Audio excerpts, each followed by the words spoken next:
depth with young minds, and to come forward to encourage young people to becoming first-time authors. It's absolutely brilliant. Hard at work as a 10-year-old, and I've been writing these stories. One thing that anybody who knows me or reads my work will know is that as a writer and even just as a person, I thrive off of my environment. What I don't often realize is that these ideas are actually all around me. Round of applause again for Ananya. That's amazing. All the very best, and such insight in such an engage. It's amazing. We have a next speaker in the house. We would like to invite Ms. Hafsa Sadia, student and reader, book author, TEDx student talk, book blogger, book reviewer, and book entrepreneur. Right. Give it up for her, please. A very good afternoon to everyone present here. I'd first like to thank you all for giving me this opportunity to be in front of you here talking about my book journey. Let me first give you a short introduction about me. I'm Hafsa Sadia, studying in 9th grade from Unity Public School. And I'm based in Chennai. I'm an avid reader, a budding author, and I've also been in TEDx student talks. I'm a YouTuber and I'm a newbie to the blogging world. We all know how lockdown changed our lives. Well, mine, I looked in the brighter side of the lockdown, and I tried to explore myself to the fullest. So what I did was I started writing a book because I've always been fond of reading books.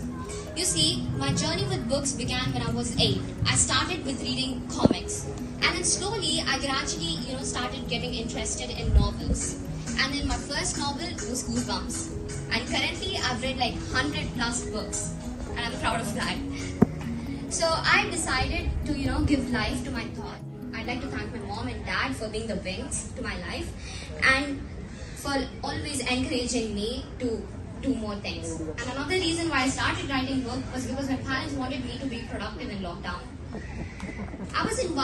This one time I was invited by a school, and they asked, the common question I was asked was, how do you get ideas for your books? And you see, I don't have an answer for that, because ideas generally just come to me. I don't go looking for them. I relate a lot to this book I recently read. It's called How to Steal Like an Artist. And it's about how, you don't generally go looking for ideas and it just automatically comes to you. I read a lot of books, and I think I've been inspired by reading these books, and I try to implement these small, phrases that I read from other books into my book. So once I started writing a book, I had this sudden urge to publish it. So it took me a lot of efforts with my mom supporting me. One night came to life. So basically, publication. And after publishing this first book, I got a lot of good reviews from my friends and families. Everyone encouraged me. So I started with my second book. My second book is about, it's called Creepy Street. And another main thing I'd like to add is that why I think reading is important, reading books is important, because reading emphasizes and reading helps you improve your reading skills and your writing skills.